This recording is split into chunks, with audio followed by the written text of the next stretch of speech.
Shohei Ohtani isn't just dominating baseball on the field, he's about to have the biggest endorsement year in sports history.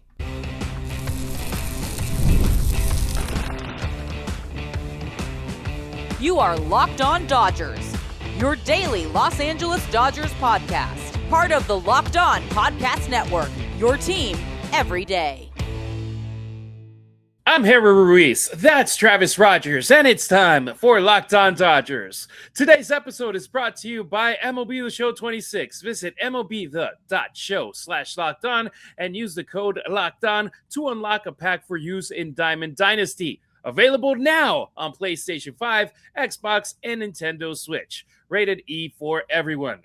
On today's show, what's going on with Hasson Kim after a rough showing in the WBC? Team USA with Will Smith falls short in the World Baseball Classic Championship game. But first, the insane financial universe Shohei Ohtani is operating in, because he isn't just a baseball star, he's a global industry. We've always heard Ohtani being called a unicorn for his skills on the diamond, but at this point, that label might actually undersell what he is, because what he's doing right now, we've literally never seen before. Sportico published their list of MLB's highest paid players of 2026, and to the surprise of absolutely nobody, Shohei is at the top of it. But here's the thing. He's projected to make around $125 million off the field in a single year. Let that sink in. That's not baseball money. That's global icon money, Travis.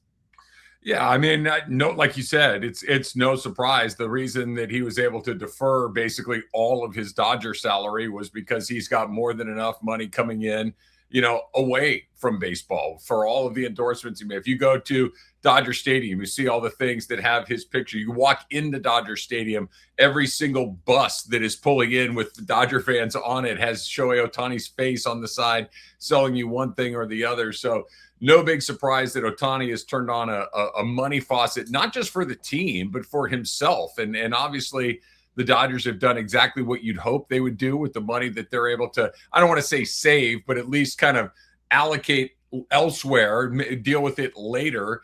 And they've poured all that money back into the field, back into the team, back into other players. And this is why we are where they are. Not just because Ohtani is awesome, but because the economic might of a player like Ohtani and the ability to not be greedy, the ability to say, I'll take the money that you owe me later, just as long as you spend it on the team so we can continue to win, is a big reason why the Dodgers are who they are. That's the kind of number, though, that you used to only associate with a name like Tiger Woods in his prime. Yeah. Maybe a Michael Jordan at the peak of his empire post-playing career, because that's when MJ started making huge dollars, not when he was in the league and winning those 6 championships. But right now, it's crazy to say it's a baseball player, a Dodger, who's just 2 years into a 10-year contract with the team. And here's what's even crazier is the gap. Ohtani isn't just leading baseball in endorsements, he's lapping the field. The next 2 guys when it comes to endorsement money are Aaron Judge and Bryce Harper.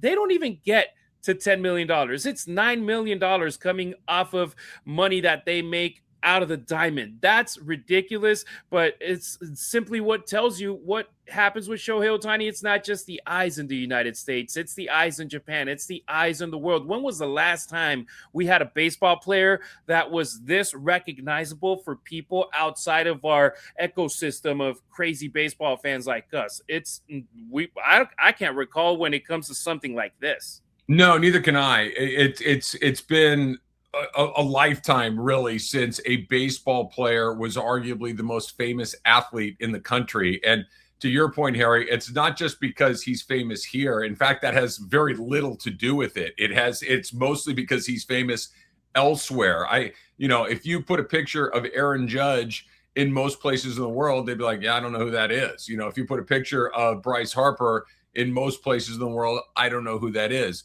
Shohei Ohtani would have a much greater chance of being recognized elsewhere because of where he comes from and the passion that he inspires from sports fans all over the world. I think what's so exciting about this from a Dodger perspective is the Dodgers have been able to turn this money on. The Dodgers have been able to monetize this and turn this into an advantage for them. I mean, keep in mind, and this is not me taking out my baseball bat to wail away on the Angels, as much as I do like to do that. It's the Angels were not able to do this. Ohtani was still Ohtani. Ohtani won a couple MVPs. Ohtani was still the most incredible baseball player on the planet, but they weren't able to capitalize on the Ohtani frenzy that the Dodgers clearly have. Now, what you said, I'm trying to think of the last time a baseball player might have been the most, famous athlete going in this country. Maybe Pete Rose back in the 70s and early, and that's a giant maybe. And maybe the answer is it hasn't been since you go back to Ted Williams or Willie Mays or Mickey Mantle or one of those things when baseball was still the most popular sport in this country. Here in the United States, he's probably, Patrick Mahomes is probably on the list, probably one or two other people, but that there's a baseball player near the top or at the top is extraordinary. And it's not just Ohtani. Ohtani deserves most of the credit for all of this because he's the one doing all the work. But again, he was here for 6 seasons and he was not the economic and social engine that he has become. It was only when he came to LA and started playing with the Dodgers that he reached what he's become, which is one of the most popular athletes in the world. And that was going to be a question I was going to ask you. Winning, how much has that been pouring gasoline onto the fire of Shohei Ohtani? Because it's not just like, oh, look, he made it to the playoffs. Cool. He's making it to the playoffs. His first playoff game, he's hitting a home run. It's like a welcome to the party, pal, die-hard moment for him when it comes to postseason appearances after not being able to get a single one in Anaheim. And then it's winning the World Series in his first season after being a 50-50 player, the first ever in the history of the sport. And then it's going back the next season, going back on the mound, winning another World Series, getting that incredible NLCS Game 4 moment, and getting another pennant, another championship as well in October. It's like, okay, man, you were already the most popular player in the sport, but winning just makes it even better and puts an even bigger spotlight on you. And he has been up to the moment for everything that has been needed, both on and off the field, because brands are just begging to get on board with Shohei Ohtani. They're throwing money at him, at the Dodgers, just to be associated some way, somehow. And that's something that, like you said, how the heck were the Angels not able to capitalize on that? I can't understand. I'm pretty sure that right now, 2 years later, their understanding is like, man, we're missing some of the money that we were getting with Shohei Ohtani, but it was never at the level that the Dodgers have been able to take advantage of since 2024. And they're already licking their chops being like, we got 8 more years of this coming up. And with inflation and everything, that money is going to be coming to it. To all our everydayers, we were talking about the field naming rights at Dodger Stadium, not even the stadium naming rights, just the field. And it's a brand that started in Japan. And is it a coincidence that it's a brand that started in Japan and it's for a team that has not only Shohei Ohtani and Travis? That's the thing. You bring in Shohei, Yoshinobu Yamamoto follows, Roki Sasaki follows. So that fan base in Japan, they're even more entrenched with the Dodgers. They had opening day in Japan, and it's just a continuation of everything. And it changes how baseball is marketed. It changes how players are valued beyond the field. And it raises a real question about the future of the sport, of how much is it going to keep growing. And hopefully baseball is able to take advantage of it instead of being stuck in a big negotiation with the CBA and getting a lockout. Yeah, I don't know how baseball will take care of it. They tend to shoot their own foot off when it comes to stuff like this. So hopefully they're able to avoid it this time. But the Dodgers have certainly been able to take advantage of it. And kind of going back to what you said, that, Ohtani has made it even easier for the Dodgers to do what they've done, because when there have been big moments, he steps through the window every single time. He takes advantage of these. Like you mentioned, he has the game where he hits 3 home runs and strikes out 10 guys on the mound and gives up 0 runs, and goes from hey, what's wrong with Shohei, to winning the MVP literally in one night. Everybody's looking. He puts on the performance that everybody remembers. Fast forward a few nights after that in the World Series, and he gets on base 9 times in an 18-inning game and resets the mark of what we think is possible. That every time we're looking, he gives you a little more. The Angels were never able to provide him the stage to go and do these things. By the time you got into July and August, his team was long gone. You really stopped paying attention. But now that he's been given an opportunity to shine in the way he has, he's taken advantage of it. Think of it relative to, I know we'll probably talk about this coming up in a little bit with the WBC, but Aaron Judge is an amazing player. But every time he gets an opportunity to kind of do something in front of the entire sports world, he misses the opportunity. He really struggles in these moments. And Ohtani is the exact opposite. Ohtani has thrived in moments like this and made the mystery of Ohtani, the appreciation of Ohtani, even bigger and bigger and bigger. And it's just, he is one of one for a million different reasons. And his economic might is probably near the it's probably second to what he can do on the baseball field as far as doing both things. But he just changes the economics of your team instantly with his arrival, and the Dodgers have maximized it. No doubt about it. And let me ask you this, for you listening at home or watching us on YouTube, do you think Shohei Ohtani's off-field dominance is good for baseball, or does it create an imbalance where no one else can even come close? Drop your answer in the YouTube comments or hit us up on social media at Locked On Dodgers. I want to hear from you. All right, coming up on Locked On Dodgers, Team USA had everything: talent, depth, star power. So how did they come up short again? College basketball is nonstop. Big games, tight spreads, momentum swings every single night. And there's nothing like the tournament because you got early tip-offs to late night West Coast shootouts. There's always action on the board. And right now, FanDuel is giving you a way to turn that energy into even bigger potential wins with a college basketball parlay profit boost, which means you can build any college hoops parlay that you want. Rivalry games, ranked matchups, whatever fits your fancy. You can mix your spreads with your totals, with your player props to match how you see the slate playing out. Then you can apply that profits boost and instantly pump up the potential payout. You can go big, right? Go as bold as you want to go. You can go a little more safe if that's more your style. You can ride with the team that you've been following all season long. It is your parlay, your style, now with even more upside behind it. So head to FanDuel.com to get started. That's FanDuel.com. FanDuel, play your game. When work is piling up and that one open role is still empty, you don't have to wait around. That's where Indeed Sponsored Jobs comes in. Sponsored Jobs puts your listing in front of people who actually fit the right skills, experience, and location, so you're not just crossing your fingers the right candidate stumbles across your post. In fact, while I've been talking, 27 hires were made on Indeed worldwide, according to Indeed data. Locked On Dodgers listeners get a $75 sponsored job credit to give your post the boost it deserves. Go to Indeed.com/podcast to get started and support the show. Need to hire? This is a job for Indeed sponsored jobs. Visit Indeed.com/podcast to get that $75 sponsored job credit. Terms apply. If you've been thinking about joining the Everydayer Club, now is the time. Again, you get ad-free shows and access to our group chat on Discord. And if you're signed up before the NCAA tournament tips off, you can get into our Everydayer Club bracket pool on Discord for a chance to win Locked On merch. It'll be a lot of fun. I already filled up my women's bracket. Now I'm missing the men's, but I'll have to do it before tomorrow when everything starts. Right now, you can use the code MARCH to get your first month free. Head to LockedOnDodgers.supercast.com or tap the link in the show notes. Team USA had everything and still fell short. This one is going to sting for a while for Stars and Stripes fans because Team USA didn't just show up to the World Baseball Classic. They showed up with everything: superstars, depth, pitching, momentum, and yet, Travis, they're walking away without the trophy again. A 3-2 loss in the final to Venezuela, and honestly, the score almost feels misleading because the offense just never clicked when it matters most.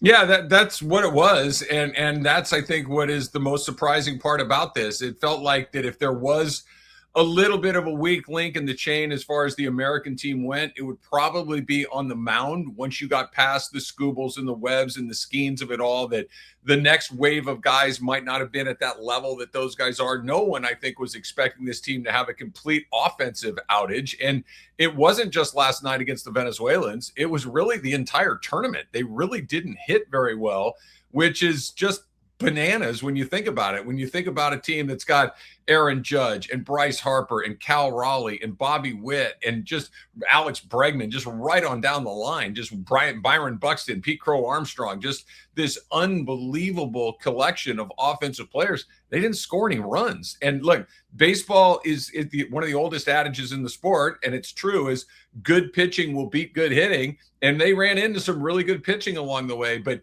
even with some good pitching on the other side, you really thought that they would find a way to scrape together more runs than they did. It's a baseball game. Every game is on its own. Every game is completely separate from what else is going on. And every team that they played were able to kind of find the right pitching matchups at any given moment and kind of close the Americans down. You know, they lost by 1 run in the final. It's not like they embarrassed themselves or anything like that, but they just didn't score enough runs to do it. And I think it's that they lost isn't a huge surprise. It's a mild surprise, but you know, it's a baseball game. Anything can happen. But it's the way that they lost. It's the fact that they couldn't score. That had they lost a game 10-8, it's like, okay, they couldn't get enough out. They're losing games 3-2. I mean, it's just they're winning games 3-2. They're winning games 2-1. They're just, even the games they were winning were really close. They just never really found a way to put a bunch of runs on the board.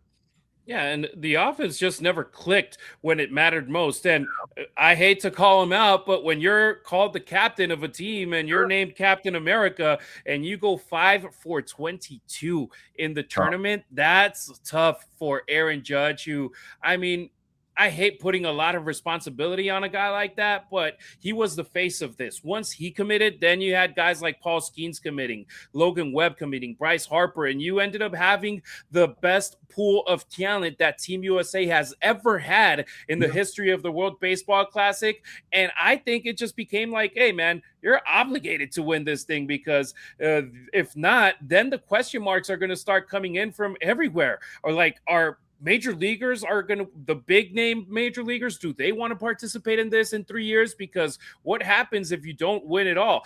We were talking about Kike Hernandez, our everydayers know it, when he brought up the situation where it felt bigger than the World Series, and it caused quite a stir. And then Aaron Judge did the same thing a couple of days ago, and it's like, whoa, you're talking about a guy that, okay, credit to Kike, he's a 3-time World Series champion. Aaron Judge has only been to the World Series once.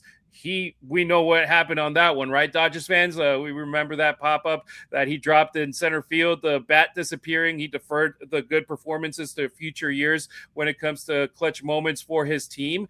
We were like, okay, this is his time to shine. This is his time to be like, all of America, look at me, I can do something. Huge flop. Heck, yesterday, Bryce Harper had 2 hits. Bryce Turang had 1, and I feel that it might be something where in future editions, it's like players going to be like, okay, I'll go to the Olympics if I'm allowed to go to the Olympics, but I might take a little break or focus on me and my major league career, staying in spring training instead of going and having the risk of another country coming and beating us.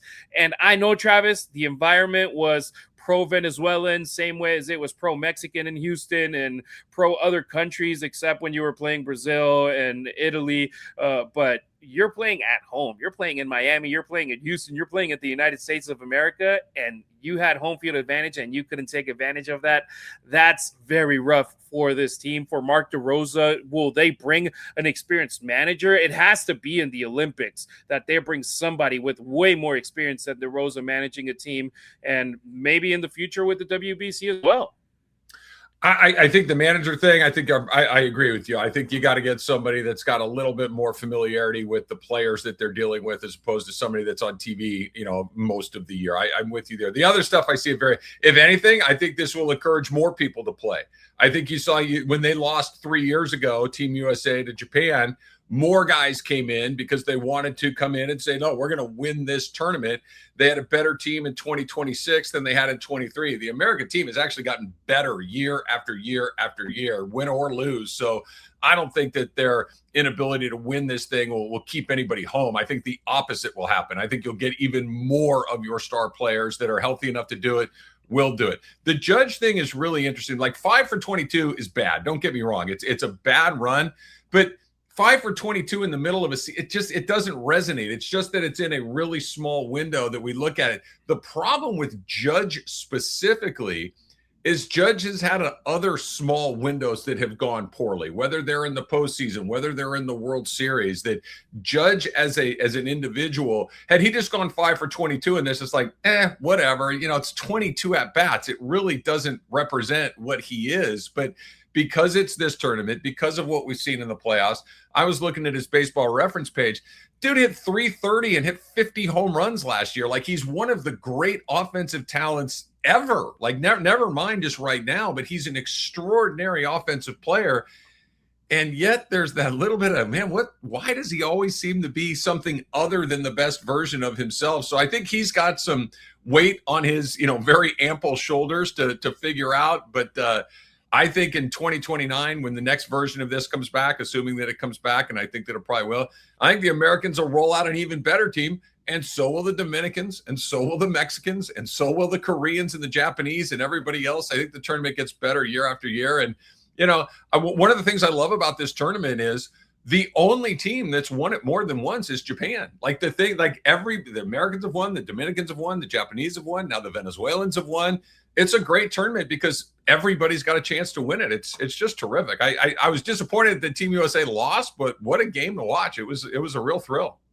Our guy Will Smith got the start at catcher again. Yeah. He went 0 for 3, unfortunately, with a strikeout, but that also shows you the moment where this tournament happens before the regular season starts, with players coming out pretty much cold after their offseason, just a couple of weeks of spring training, and then bam, you go into this big passion tournament. I feel that that's also going to be something where, does Major League Baseball, who owns the World Baseball Classic, are they interested on being like, okay, let's pause the regular season for a couple of weeks, have this tournament there, and have the players be at their best moment possible, instead of guys coming up just kind of cold? Because we saw some players get into hot spurts, but then others just never get it. Cal Raleigh, who last year killed it.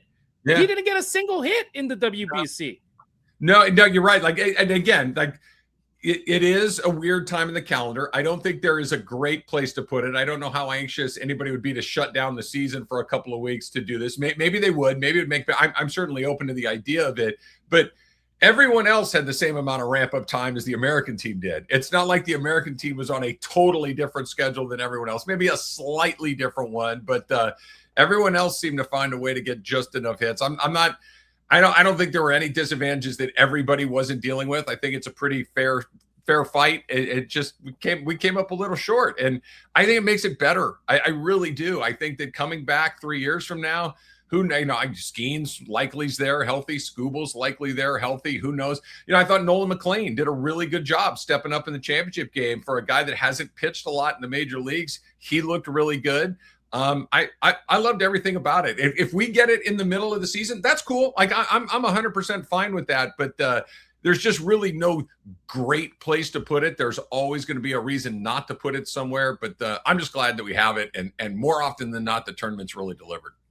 Yeah, the U.S. built an incredible roster, but international baseball doesn't care about names. It cares about execution, chemistry, and timing. And once again, the U.S. came up short. So let me ask you at home, why do you think Team USA keeps falling short in the WBC despite having the most talented roster on paper? Is it pressure, chemistry, or are the other countries just playing better baseball right now, or are they more passionate about it? Let me know on YouTube or on our social media. I want to hear what you think.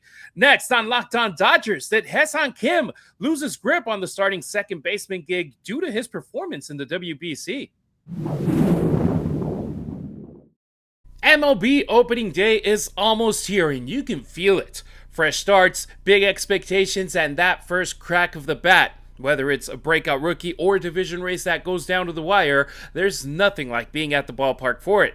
The only problem? Getting tickets can feel like a grind. Long queues, surprise fees, prices jumping at checkout. That's where GameTime comes in. The GameTime app gives fans the advantage with constant innovation. It's how you unlock amazing tickets and experiences in just a few taps. The seat views feature is huge. It's my favorite because you can see the panoramic view from your exact seat before you buy it.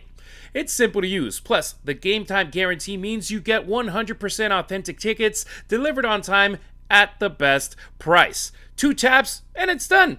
No stress, no hidden fees, just great seats in minutes. That's what makes it so easy to decide last-minute tickets to hit a game. Take the guesswork out of buying MLB tickets with GameTime. Download the GameTime app, create an account, and use the code LOCKEDON for $20 off of your first purchase. Terms apply. Again, create an account and redeem the code LOCKEDON for $20 off. Download the GameTime app today. Today, I am absolutely psyched to be talking about our sponsor, MLB The Show 26. The greatest game in baseball is back with its newest installment. Baseball fans are going to have a hard time pulling yourselves from whatever it is you're doing and not playing this game. It is unbelievable. I told my kids that we were getting the latest version of the show, MLB The Show 26, and they lost their mind because they cannot wait to get their hands on all the new Dodger players, all their new favorite players, a little Kyle Tucker, a little Edwin Diaz, all of the things that come along with it. And, of course, you can live out your dream of being a major league player, and it is unbelievably realistic and so much fun to do it in MLB The Show's career mode. So if you are a gamer, if you are a baseball fan, or you just want to enjoy America's favorite pastime in new and exciting ways, you're going to love MLB The Show 26. Play as your favorite team and franchise players and see if you have what it takes to win your very own World Series. Visit MLB.show/lockedon and use code LOCKEDON to unlock a pack for use in Diamond Dynasty. Internet connection is required. It's available right now on PlayStation 5, Xbox Series S and X, and Nintendo Switch, and it is rated E for everyone. Have fun, man. Don't forget to follow us on YouTube and across all social media at Locked On Dodgers. You can find Travis at Travis Rodgers on X and Instagram. Meanwhile, I'm on X at Harry Ruiz, Instagram at Harry_Ruiz, and TikTok at Harry Ruiz_. Before going into the comment topic, Travis, I'm pretty sure I'll be looking at social media and seeing some cool content of you with former Dodgers players very, very soon, right? Yep, can't wait to do it. Going to get to go see my good friend Oral Hershiser again. Very excited to do that. We'll talk to him about the upcoming season, get a chance to talk to Ramon Martinez for the second time. Of course, nice, long, distinguished career as a Dodger. And then something I cannot wait to do it. I get to spend a little time with Pedro Martinez. I don't need to tell anybody who Pedro Martinez is. I can't wait to do it. Get the chance to do it on Saturday night, and then you'll, of course, get to hear it here on Locked On Dodgers shortly thereafter. Go check that out over at Legends Attic. All right. Did Hasson Kim just lose his edge? This one is one of the most interesting under-the-radar storylines in Dodgers camp right now because just a couple of weeks ago, Hasson Kim looked like a player trending up. The swing looked better. The results were there. Everything pointed toward a guy gaining real momentum. And then the World Baseball Classic happened, a long trip all the way to Japan, then struggling when it comes to being up at bat, just getting one home run and that's it. That was all his production up at the plate. He struggled to find consistency, and now even Dave Roberts is openly acknowledging what's going on. The swing is out of sync, the timing isn't there, and at this point at camp, being a week away from opening day, a week and a day for us, a week for the Yankees and the Giants, that matters, Travis, because this isn't happening in a vacuum. There's competition for roster spots. There's competition for starting gigs, and Hasson Kim, he might be on the outside looking in when it comes to the starting lineup because of it. Yeah, maybe. I mean, maybe if he got out of sync, and I understand why the trip, to Japan and back in a short period, that's a lot of travel. That can really kind of mess you up a little bit, but he'll get his opportunities. Maybe it's not right out of the gate. Maybe it's not opening day. Maybe it is, and look, this is not complicated. The Kim question is as simple as, if he hits, he will play. If he doesn't, he will not. It's not that hard. We know he can play defense. We know he can run. We know that he's, a very nice ball player. But the question is, can he hit enough to justify a spot in the everyday lineup? Can he justify a spot in a platoon sort of situation? Can he beat out a guy like Freeland? Can he beat out a guy like Espinal? Can he beat out a guy like Miguel Rojas, who can do some of these things and get at-bats ahead of those other guys? The only way the answer to any of those questions is yes, is if he hits. Now, again, this kind of goes back to what we've talked about with a player like Dalton Rushing. It's hard to hit when you don't get at-bats. And when you only get sporadic at-bats and you're coming in against major league caliber pitching, it's really hard to find your stroke in short bursts. It's very, very difficult. So we'll see. I mean, this is the life of a professional baseball player. This is the life of a guy that's trying to break in. You got to hit when you get your chances to do it. And when a team like the Dodgers, they're not going to wait around forever for you to figure it out. They're going to find somebody else that can do it. Now, if you're on a team that's a little less competitive, maybe they'll give you a little more runway to go do it. But that's not what's going on here. And I'm rooting for him. I like him. I think he's a really good player. But he's got to hit. And if you don't hit, you don't play. It's as simple as that. As brutal and tough as it is, it's also that simple. Get hits, get in the lineup, don't hit, sit down. It's that easy. He's a good player. He's a fun player to watch on the field. When you always have a threat at first base or second base to steal a base, that's something that you want to watch. Or a guy that's at second base that you know that with his speed, you might not need a double to get him home. That's something that you enjoy watching. But when you leave camp and come back struggling, you're not just trying to find your rhythm again. You're trying to re-earn trust, because it's different if you're Aaron Judge and you go to Team USA and you don't look good, but you come back to Yankee camp and you're the best player in your team. You're the second best player in baseball. It's different than Hasson Kim coming over and being like, the only reason why you're actually competing for the starting job at second base is because Tommy Edman isn't healthy. If not, you'd be competing for the guy that's after Tommy Edman, the guy that's behind Andy Pages, to be the next in line for those gigs at second and at center field. So to Kim's credit, when he was interviewed coming back to training camp, to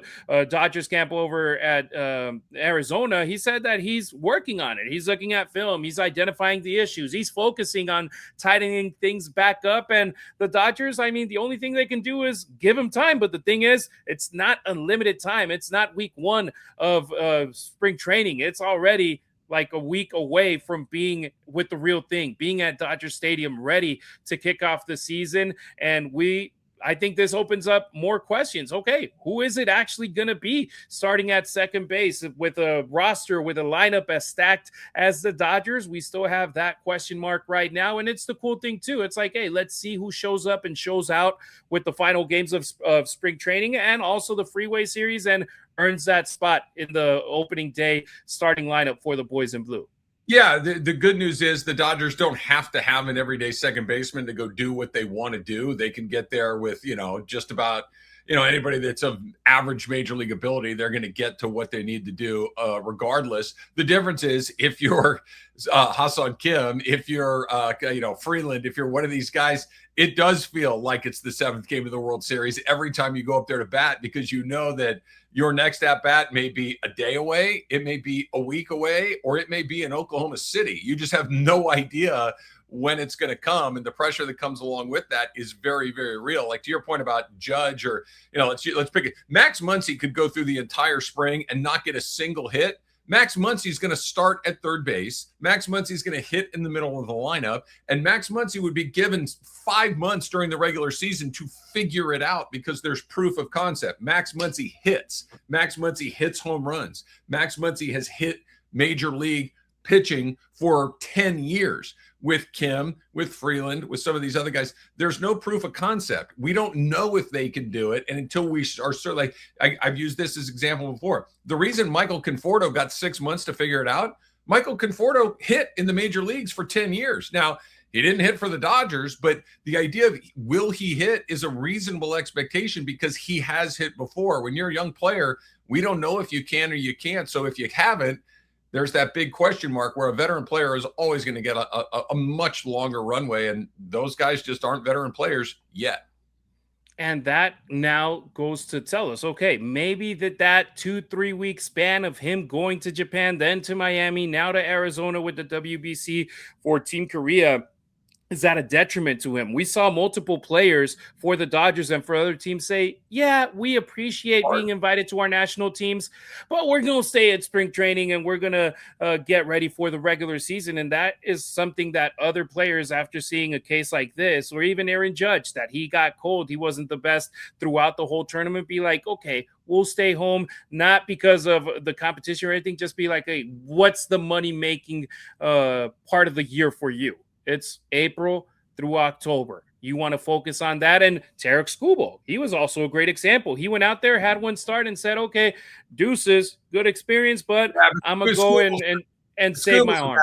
Skubal's a bad example. That was entirely economic driven. That had nothing to do with being ready, or that is entirely an economic decision. But for Kim, it could also be an economic decision where he stays with the Dodgers and says, I want to be the starting second baseman to start the year, leave a good impression, and for future earnings, that could also be beneficial for Kim, me right there.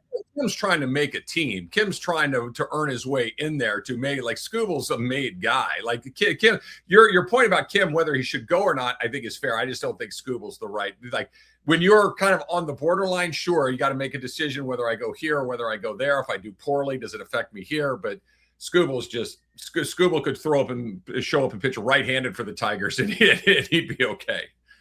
No doubt about it. All right. Do you still believe Hasson Kim can lock in the gig as starting second baseman for the Boys in Blue, or did his WBC struggles cost him that opportunity? Let us know in the comments or via social media. All right. That'll do it for today's pod. Thank you for making Locked On Dodgers your first listen of the day, and thank you for making Locked On the #1 sports podcast network. If you never miss an episode, the Everydayer Club is built for you. Get Locked On Dodgers ad-free, plus members-only Discord access and more. Head to LockedOnDodgers.supercast.com to join the club. For those of you on video, we send you to the first ever 24/7 National Locked On Podcast Network YouTube channel. On audio, make sure you make your second listen Locked On Fantasy Baseball as you gear up for the MLB season. Travis, once again, this Saturday, Legends Attic, you got a stacked lineup out there, signing autographs, taking photos, and meeting Dodgers fans. Yep, go to legendsaddict.com. You can find out how to get tickets and the access to the guys itself. And if you can't make it out there, we'll have a ton of great content for you here on Locked On Dodgers, probably next week. We can't wait to hear it and see it. All right, we appreciate you riding with us. Until next time, keep it real, keep it Dodger Blue.